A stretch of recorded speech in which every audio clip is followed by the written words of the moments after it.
తెలంగాణ కాంగ్రెస్లో గందరగోళం నెలకొంది. మంత్రుల తీరుపై పలువురు అధికార పార్టీ ఎమ్మెల్యేలు అసంతృప్తి వ్యక్తం చేస్తున్నట్లు సమాచారం.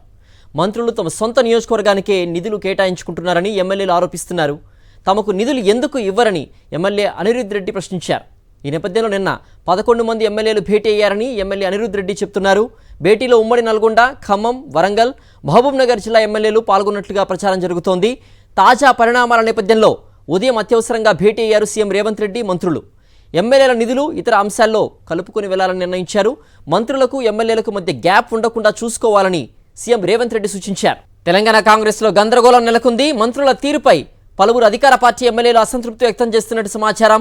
మంత్రులు తమ సొంత నియోజకవర్గాలకే నిధులు కేటాయించుకుంటున్నారని ఎమ్మెల్యేలు ఆరోపిస్తున్నారు. తమకు నిధులు ఎందుకు ఇవ్వరని ఎమ్మెల్యే అనిరుద్ రెడ్డి ప్రశ్నించారు. ఈ నేపథ్యంలో నిన్న 11 మంది ఎమ్మెల్యేలు భేటీ అయ్యారని ఎమ్మెల్యే అనిరుద్ రెడ్డి చెప్తున్నారు. భేటీలో ఉమ్మడి నల్గొండ, ఖమ్మం, వరంగల్, మహబూబ్ నగర్ జిల్లా ఎమ్మెల్యేలు పాల్గొన్నట్లు ప్రచారం జరుగుతోంది. తాజా పరిణామాల నేపథ్యంలో ఉదయం అత్యవసరంగా భేటీ అయ్యారు సీఎం రేవంత్ రెడ్డి, మంత్రులు. ఎమ్మెల్యేల నిధులు ఇతర అంశాల్లో కలుపుకొని వెళ్లాలని నిర్ణయించారు. మంత్రులకు ఎమ్మెల్యేలకు మధ్య గ్యాప్ ఉండకుండా చూసుకోవాలని సీఎం రేవంత్ రెడ్డి సూచించారు.